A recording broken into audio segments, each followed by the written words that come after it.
Prime Minister of Bangladesh has accused Myanmar's government of atrocities, urging the country to take back Rohingya Muslims who have been fleeing over the border. Myanmar's army says it has responded to attacks from Rohingya militants and denies attacking civilians.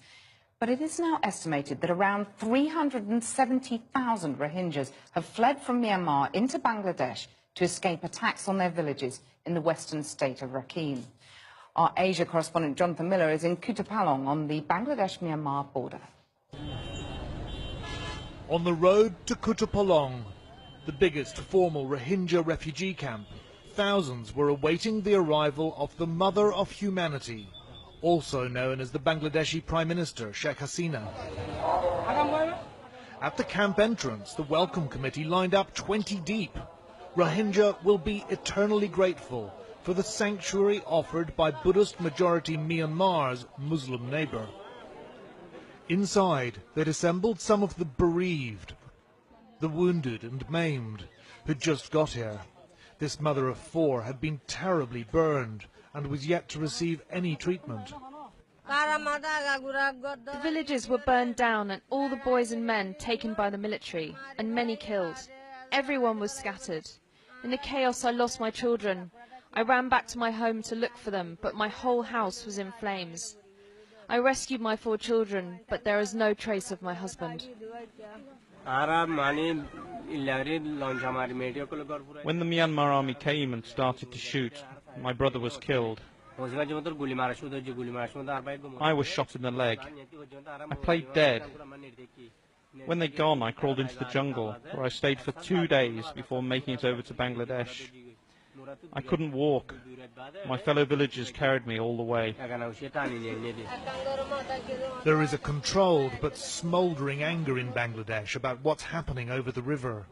The terms ethnic cleansing and crimes against humanity are being used by high-ranking officials.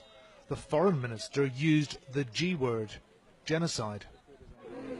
The truth is, Bangladesh is furious with neighbouring Myanmar for effectively dumping 700,000 of its unwanted Rohingya Muslims over here. Nearly half of them in the past fortnight alone. The question is, what are they going to do about it? When the Mother of Humanity arrived, she listened carefully to people's stories. She put her arm around Anas, a 9-year-old survivor from Labana village, whose nose was grazed by a Burmese bullet. He'd come that close. Sheikh Hasina then gave a speech, with the Home Minister and commander of her border guard in attendance. It was mostly addressed to the refugees, but was also aimed at Bangladeshis. We're a poor country, she said, but we will use our limited resources to help these refugees. She presented symbolic aid packages to recent arrivals. In their muddied, bare feet, they talked to the Prime Minister, and again, she listened. I don't want to blame anybody. What happened in Myanmar is inhuman. They should have handled this situation patiently. They should not have allowed the army or their law enforcement agency to attack the common people. What is the crime of the children or women or the innocent people? They should take them back, all those who left the country. You know, since 1978 it has started. With respect, madam, they won't take them back, will they? But they should, because they are their citizens. They cannot deny that.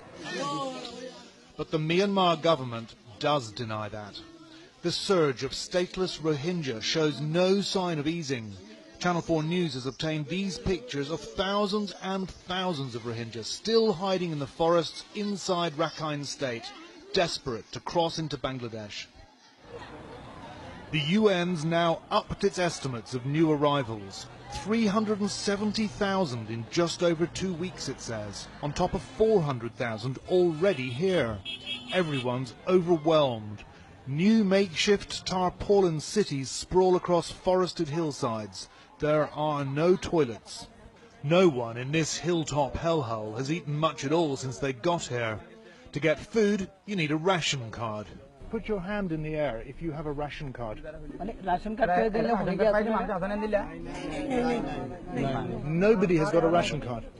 So without the ration card, nothing. This has got to be the youngest person I've ever interviewed. We were standing talking to a number of refugees, and this little guy here, I don't even know how old he is, his name is Mohammed Faisal, came up to me, he just started tugging at my leg, and he said, "We're here because they were shooting at us." And we asked him, "Where's your father?" And he said, "My father has gone to see Allah." We don't know how old he is. We don't know how old he is. 6 out of every 10 refugees is a child. Many, like Mohammed Faisal, will be traumatized. Myanmar's ambassador to the UN today lashed out at those who've imprudently condemned this as ethnic cleansing without concrete evidence, as he put it. Others might argue the evidence is in your face.